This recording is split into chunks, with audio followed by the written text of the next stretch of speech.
Good day, viewer. You're most welcome to the Nowcast on Westnile television, where we give you the daily news bulletins of the day.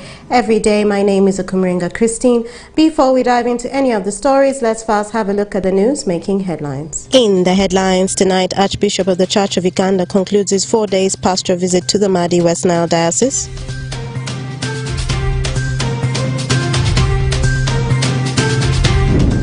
Over 6,000 Arua city land files illegally under Arua district custody.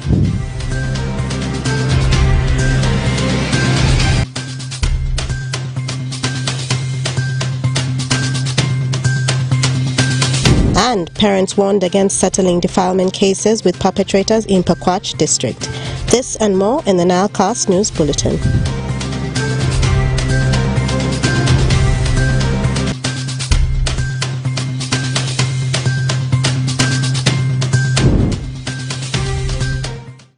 Good day again, viewer. You're most welcome to the Nowcast on Westnile television. Now let us dive into some of the stories of the evening. Archbishop Church of Uganda concluded his 4 days pastoral visit to the Madi Westnile Diocese on Sunday the 9th of July 2023 with a service held at Emmanuel Cathedral in Vara in Arua City.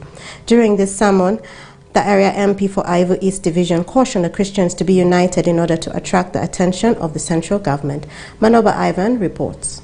The Archbishop of the Church of the Province of Uganda concludes his 4 days pastoral visit to the Diocese of Madi Westnile on Sunday 9th July 2023 with a service held at Emmanuel Cathedral Vara. In his sermon, the Archbishop pointed out the laziness of men in doing work as women take up the leadership positions in the different organizations and government entities. He made emphasis on boy-child to the Christians and urged them to give attention to the boys since they have been left out because of men are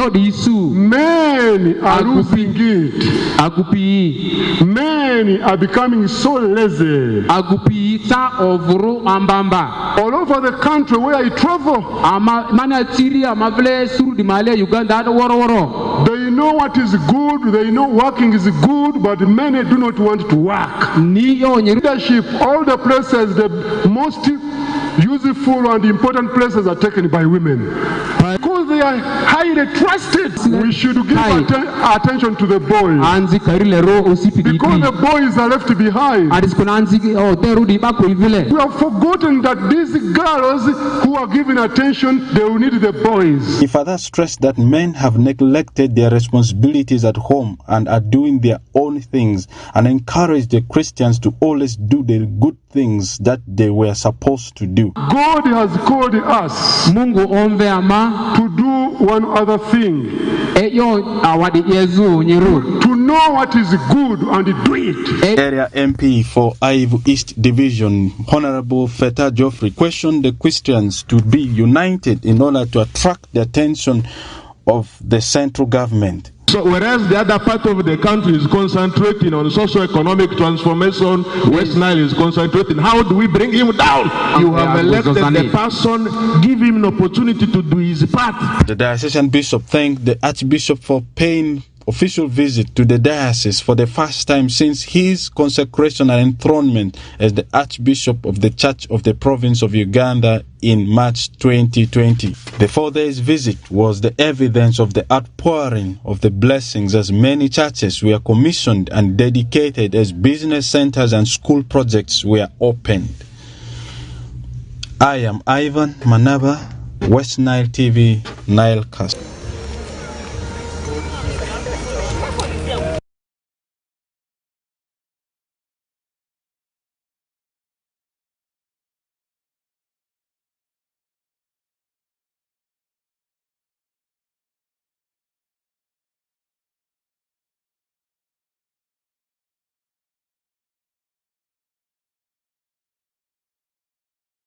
And more in our stories for the evening. South Sudan celebrates its 12th Independence Day on the 9th of July 2023.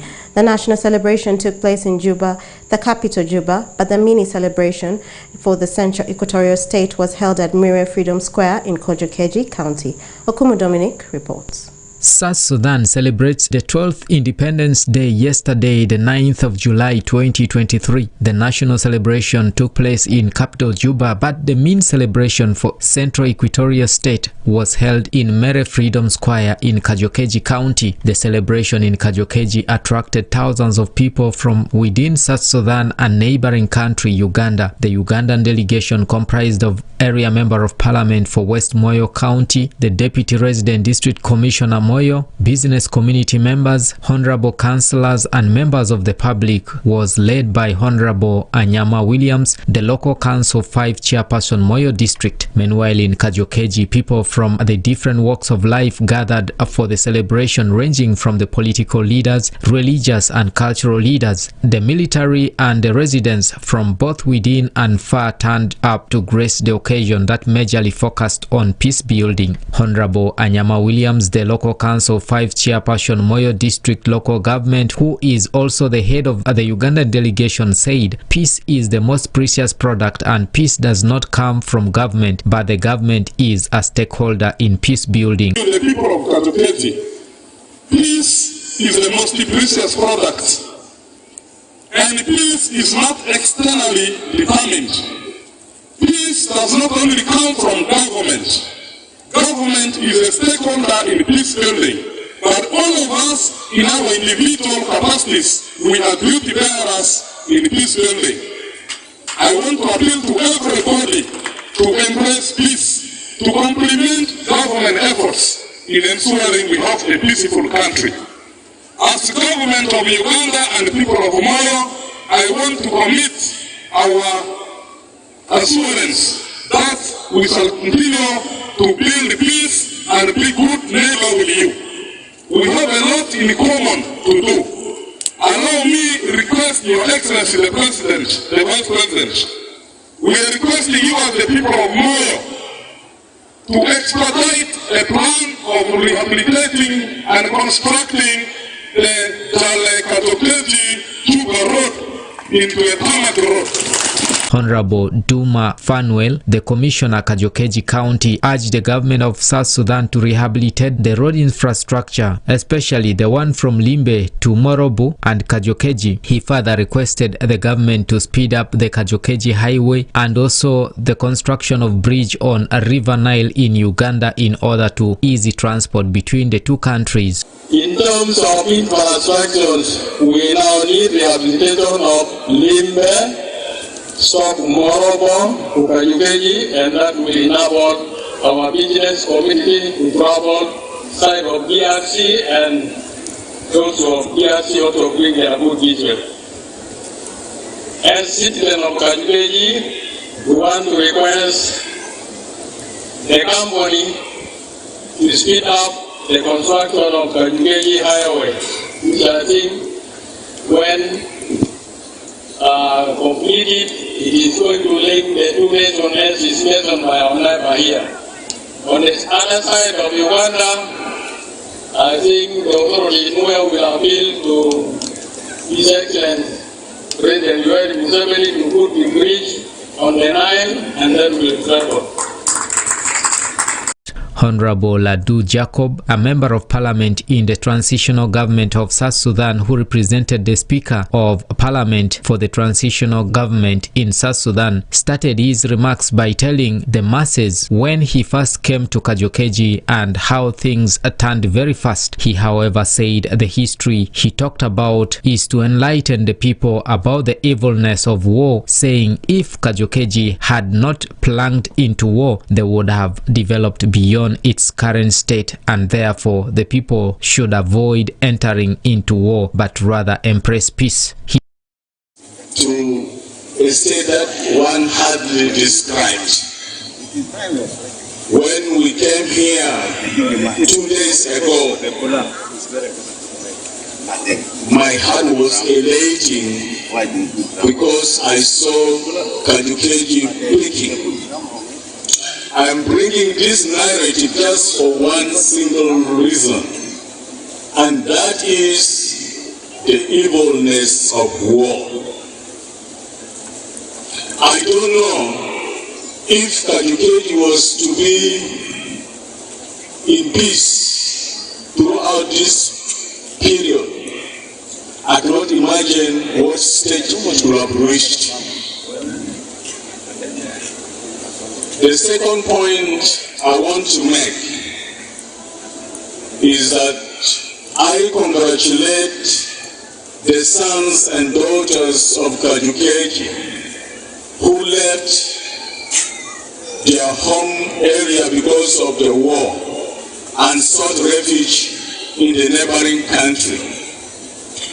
I thank you for taking the courage to come back amidst the propaganda that this place is not good.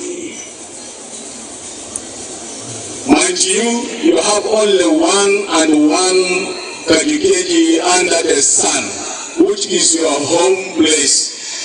His Excellency Emmanuel Adil Anthony, the Governor, Central Equatoria State, said they have brought the independence celebration to Kajukeji in order to stand in solidarity with Kajukeji. Independence in Kajukeji County will stand in solidarity with you.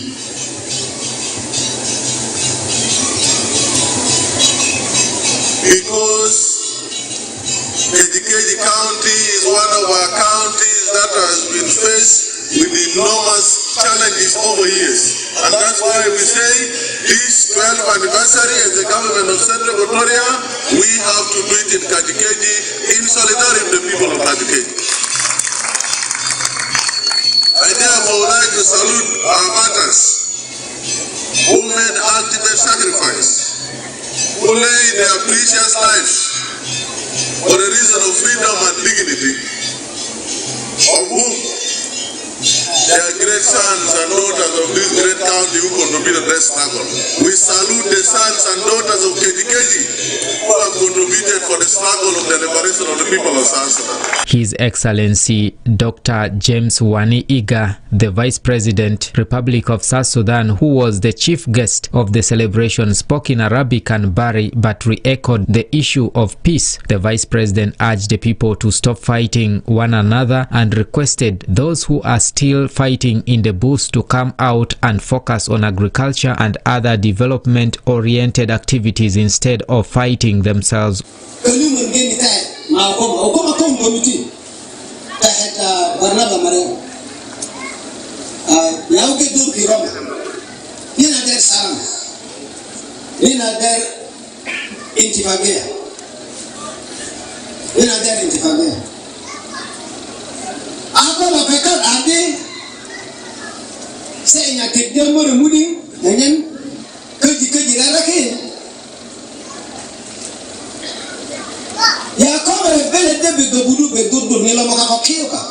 The celebration that ended at 7 p.m. East African time but 6 p.m. in the South Sudanese time was with full of entertainment from different groups and local artists, with the major focus of instilling the message of peace among the people for development. I'm Dominic Anthony Okumu reporting from Mere Freedom Square in Kajukeji County, Central Equatoria in South Sudan. And more in our stories for the evening. People dealing in charcoal within Arua City are finding it difficult to make ends meet, as a trade of which they depend on has been banned by the President of the Republic of Uganda, His Excellency Yoweri Kaguta Museveni.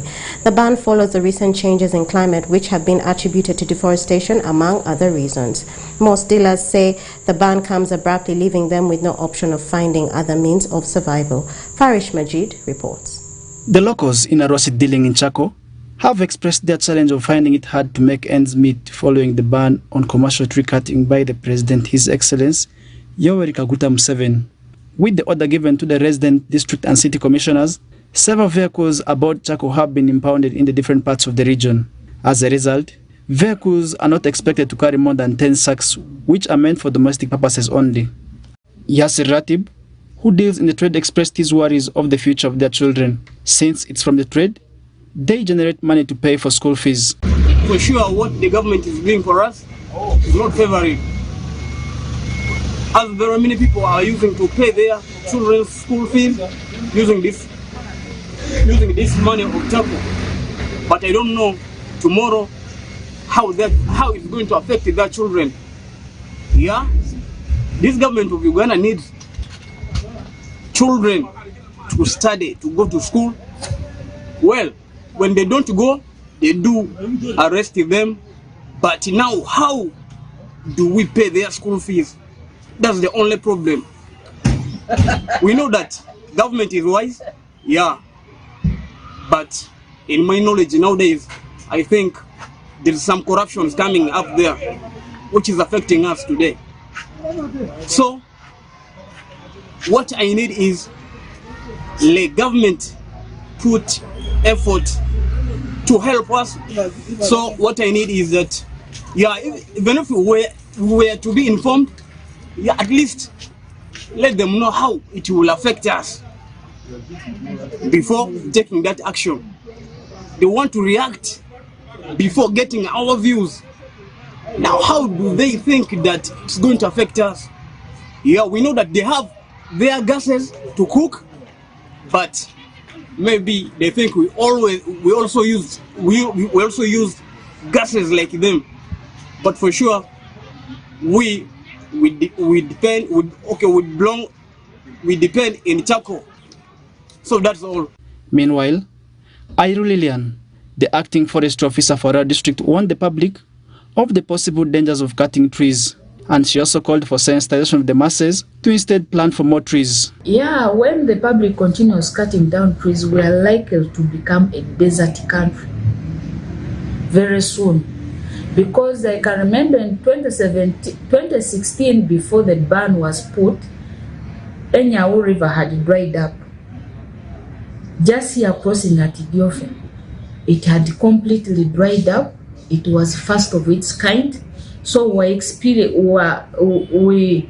experienced a long drought because the trees were cut. The Enyau catchment was really disturbed. But now, when we need a lot of sensitization to the community to plant more trees. When you cut one, plant 5. When you cut 5, plant 10. It will help the communities. It will help us. With the ban, charcoal prices have risen up, with a sack now ranging between 65 to 75,000 Ugandan shillings. Farish Majid, Westnile TV Nalkas. And more in our stories for the evening. The Ministry of Local Government has directed the Arua District Lands Board to hand over 6,000 land application files of residents from Ivory Division after Arua City, the amalgamation of the Ivory County as part of the city. The directive comes after the district resisted giving away the files following several attempts by city residents to demand for them. Frederick Dramaji reports. The Commissioner Local Council's Development in the Ministry of Local Government has cautioned that Arua District is illegally possessing over 6,000 land application files of residents from Ivory Division and Arua City after the amalgamation of Ivory County as part of the city. These files, which were entirely drawn between 2015 and 2020 from the entire Ivory County that was by entire operating under Arua District before the elevation of Arua Municipality into a city, have continued to be redundant even after the applicants had paid the relevant dues to Arua District Local Government as revenue for them to be processed.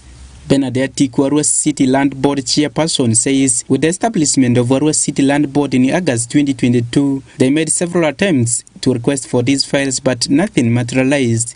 According to Atiku, the file owners continue to pressurize Arua City Land Board over the delayment to process their files in order to acquire land titles, but they couldn't help them. And yet we have over 6,000 files sitting, being held back by the Arua District Local Government, who no longer have any jurisdictional mandate over any land applications in Arua City.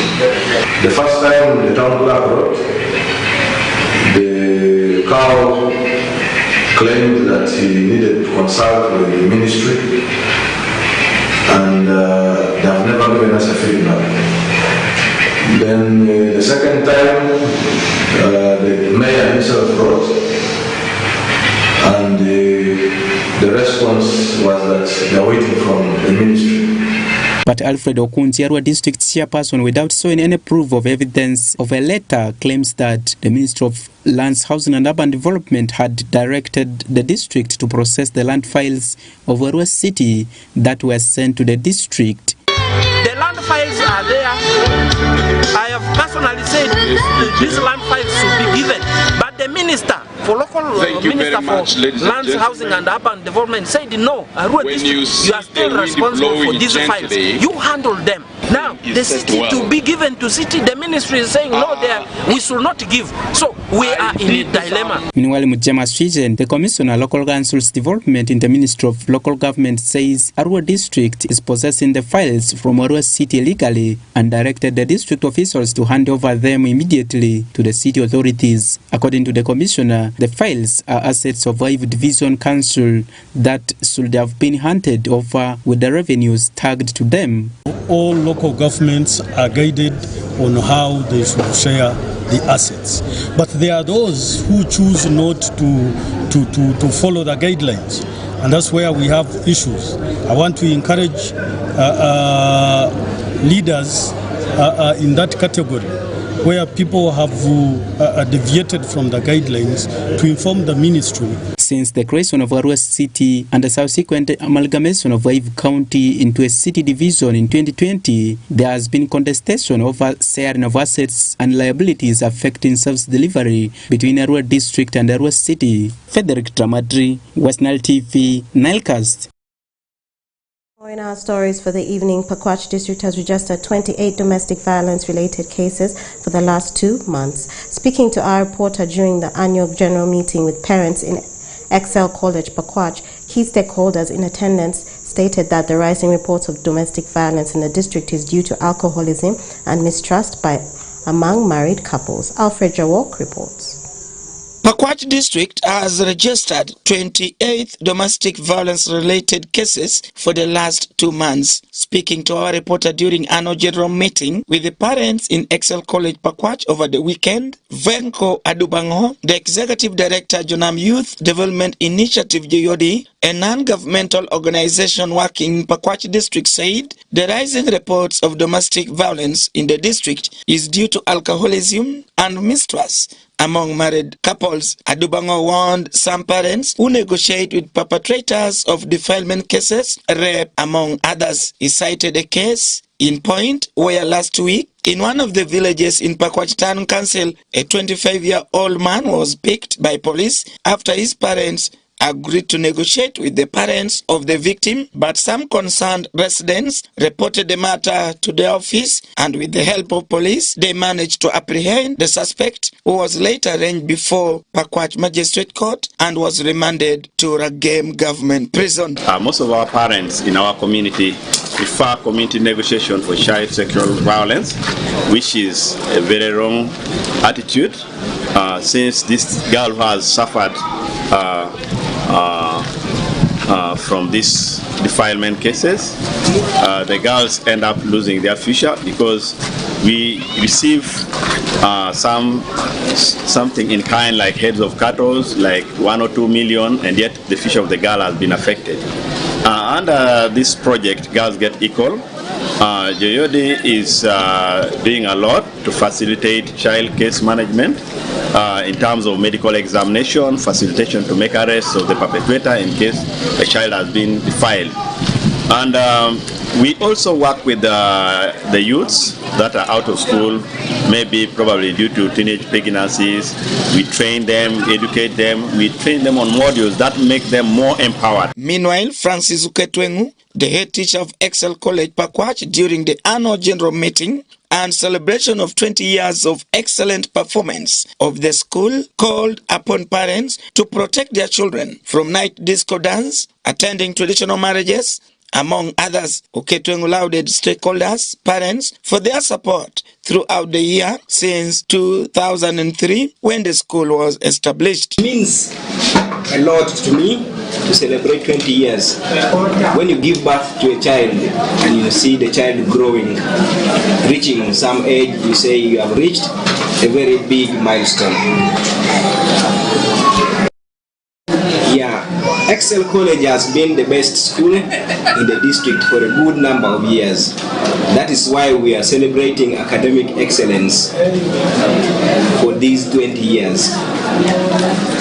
Adubango added that cases of defilement were 8, child desertion 5, child abuse and assault 7, abandoned children 7, missing children 1. During the celebration, some of the students shared the experiences of excellent performances the school has been making in the district for the last 20 years of existence. Personally, since I joined this school, I've never faced any challenge with school fees. Up to now, I'm still out of Today is our day of celebrating the 20 years that the school has taken.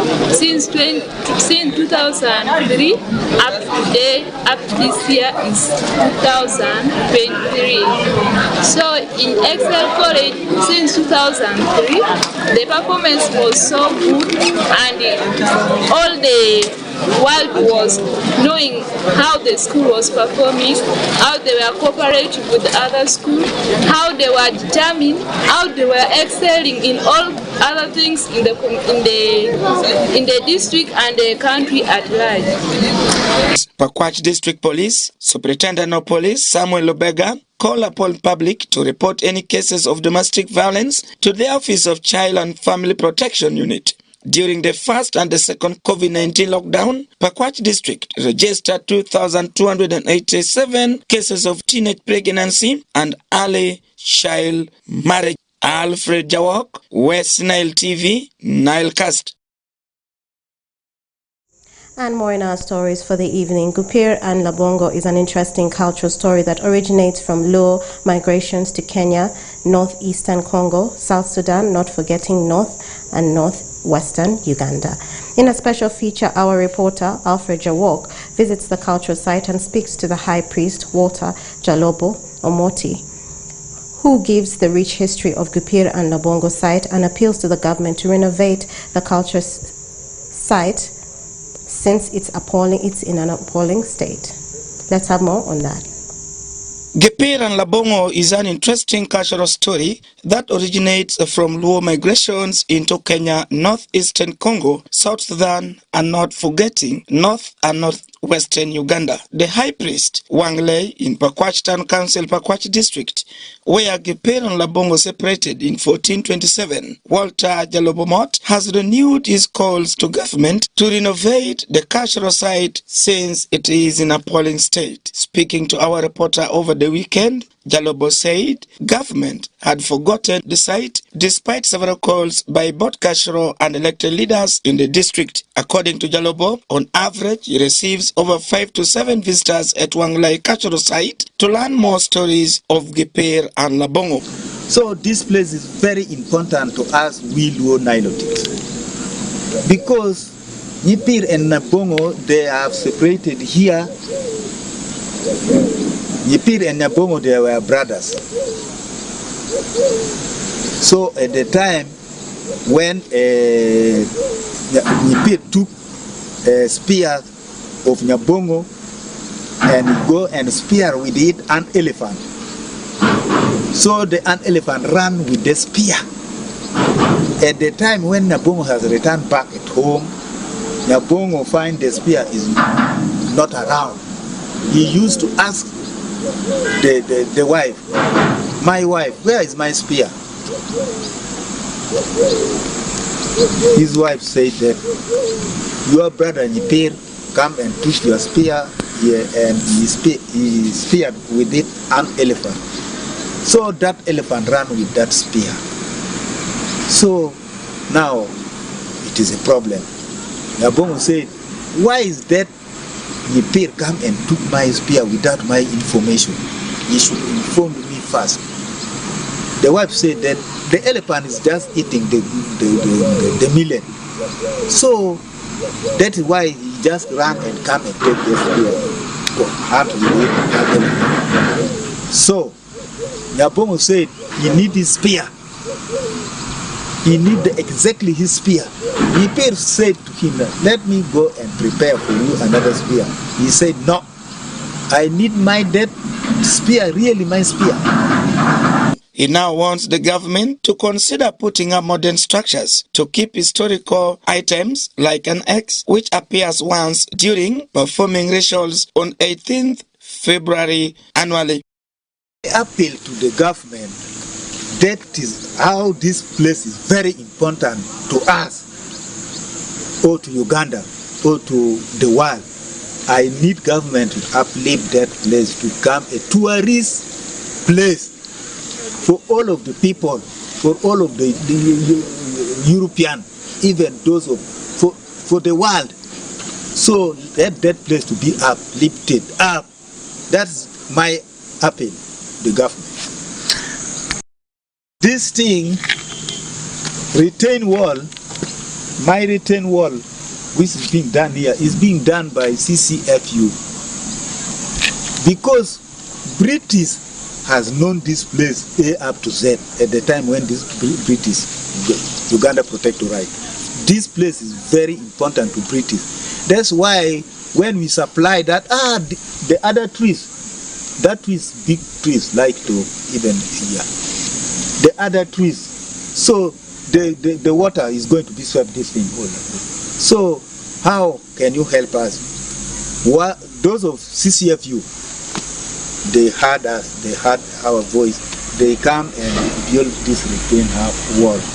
This is being built by CCFU, those cultural foundation of Uganda. So when they build this thing, we are even helping them.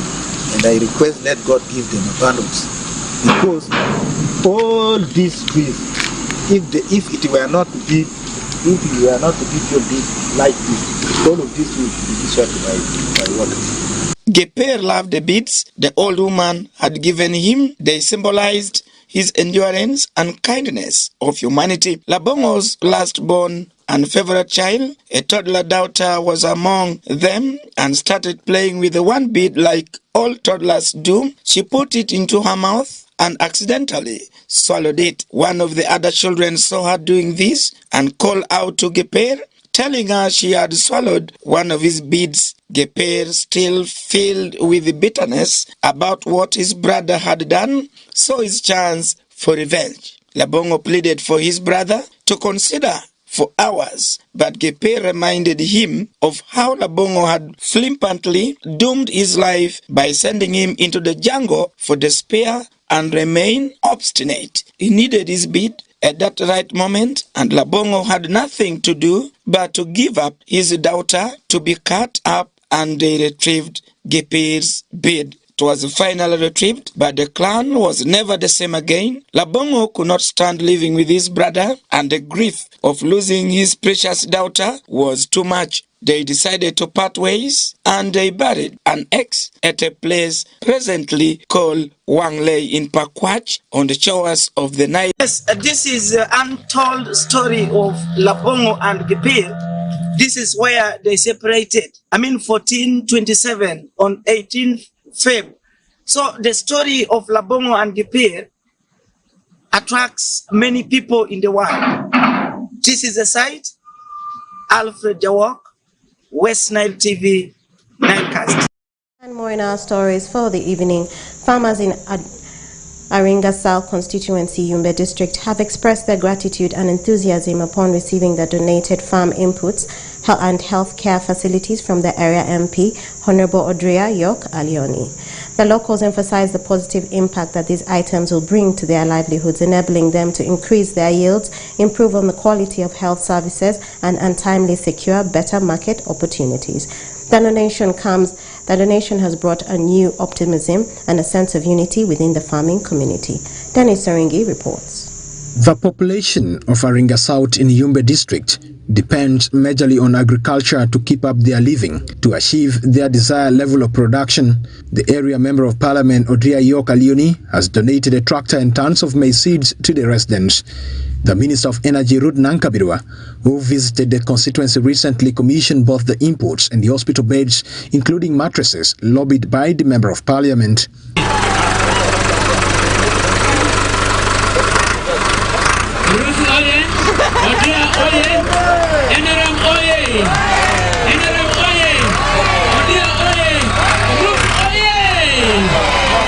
The area member of parliament, who lobbied for the tractors and maize seeds from the government of the Republic of Uganda, says the imports are to support the people of Aringa South in as far as transforming their lives is concerned.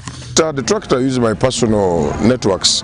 Obviously, I applied for my farmers through Ministry of Agriculture, and the farmers groups received this. It's not a personal tractor, but it's for the farmers of Aringa South in a partnership with ACTS. Yeah, about the seed, yeah, I brought maize seed. Maize seed, that's about 2.5 tons. This is going to go to the sub-counties. It's already rainy season and planting season. The LC ones will distribute them to the farmers accordingly. In addressing the critical need for quality healthcare infrastructure in rural areas, the Member of Parliament has stepped forward to support rural communities by donating a significant number of hospital beds, including mattresses.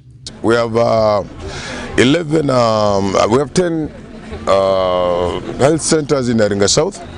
I secured 10 beds, and these are specifically for women who will give birth and all that, because I have experience, I know what they go through. So for now, each health center is going to receive a hospital bed together with a special mattress which is covered with the carpet, plus extra mattresses from my own sources. In recognition of this extraordinary act of generosity, local communities and community leaders have expressed their heartfelt appreciation to the Member of Parliament for this commitment to rural development and for empowering local farmers. That has been his initiative. Coupled to it are the seeds that he is bringing to also supplement the community effort in agriculture. So I'm privileged that the beds that he is bringing and supplying to all these health centers are going to help in improving the delivery status of the women and the access to this. You know, previously our women used to deliver even on the roadsides because of a fear that some of these health facilities do not have those beds. And in the course, you will find that people going to health centers where even the number was reducing. But with this initiative, I think most of our women are going to appreciate him and also going to deliver so that our children are safe from being infected with some diseases that they would get in the course of delivering on the roadside. The charitable initiative of the Member of Parliament has not only provided tangible support but also ignited a spirit of collaboration and hope within the rural communities. Dennis Oringi, Westnile TV, Nilecast. And more in our stories for the evening. The Uganda People's Defense Force contingent operating under the East African Regional Force to keep peace in the Democratic Republic of Congo have joined the local community to fight against cholera outbreak disease. Cholera has been registered in Mabenga and Kiwanja of Rutshuru territory. The Ugandan troops helped in restoring clean piped water as one of the remedies to curtail the rampant spread of waterborne disease. And up next, let's have our forex rates running.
Welcome to the sports news live on Westnile TV Nilecast. In top stories. Of course, call me Owen Ezaga in the first place.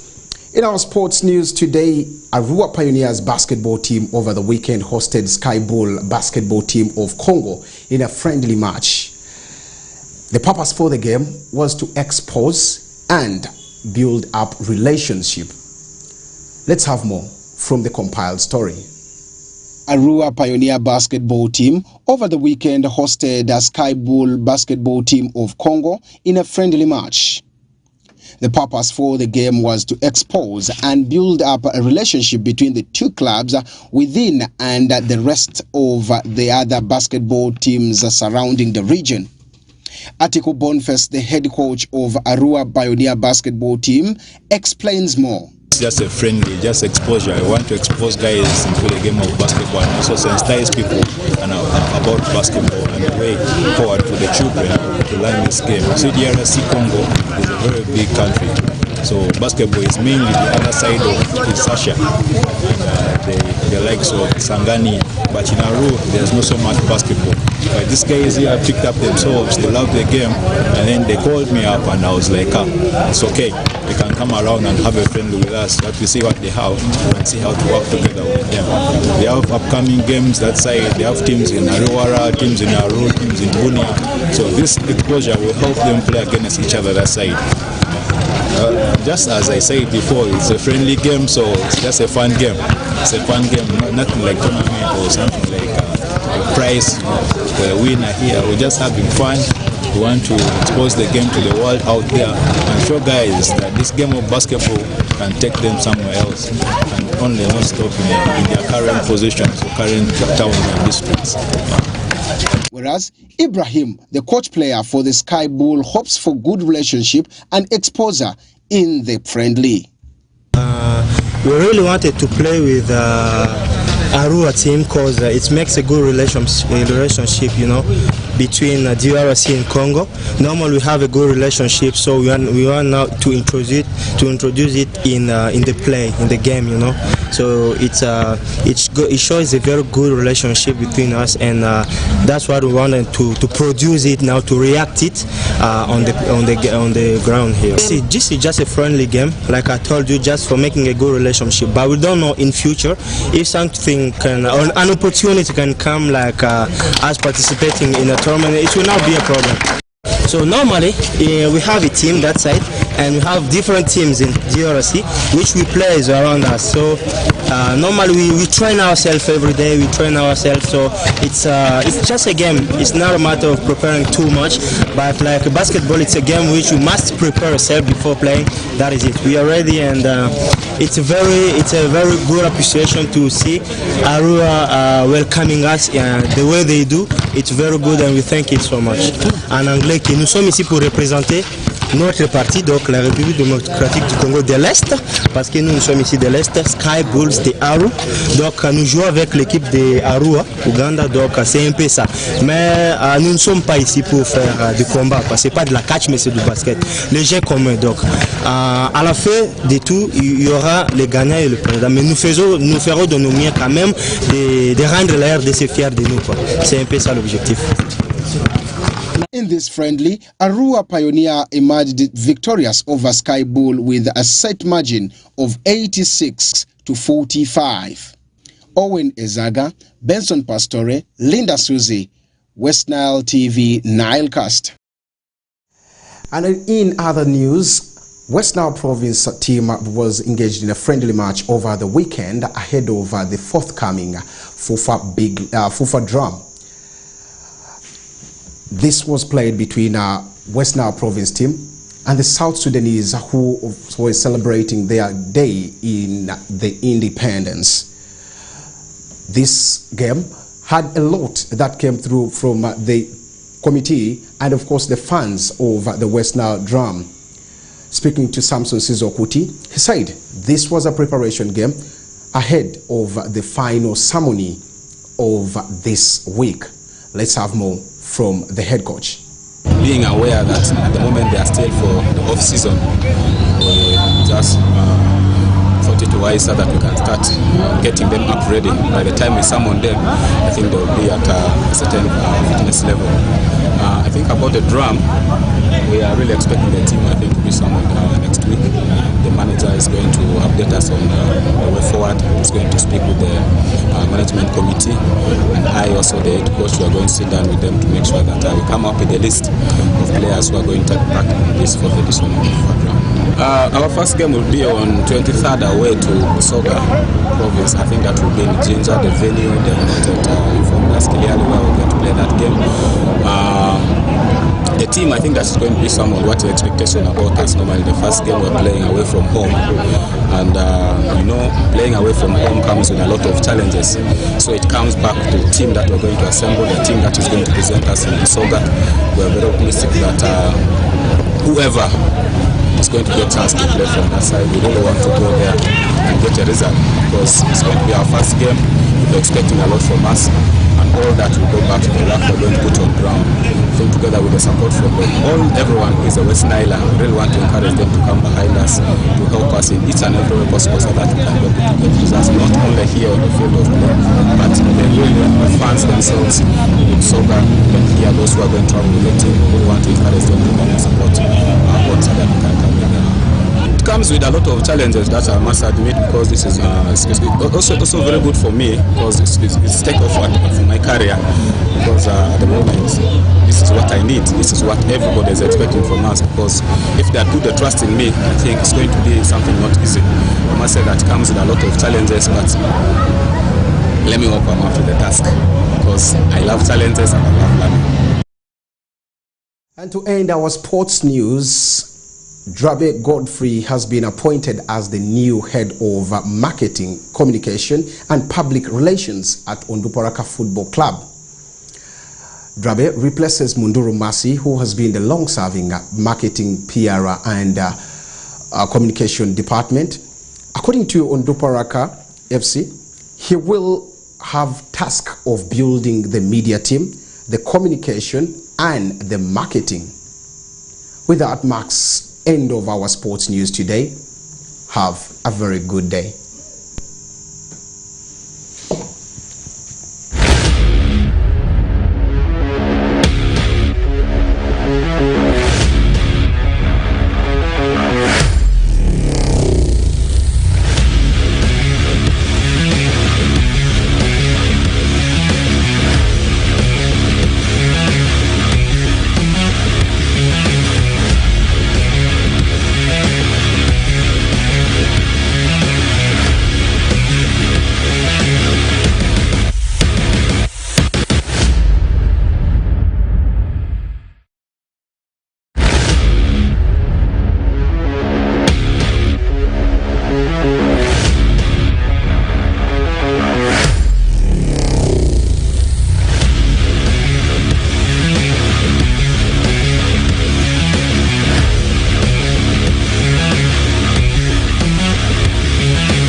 Thank you, Owen Ezaga, for the sports highlight. And with that, viewer, we've come to the end of the NILEcast on Westnile Television. Thank you for being with us from the beginning of the NILEcast to the end of the NILEcast, only on Westnile Television.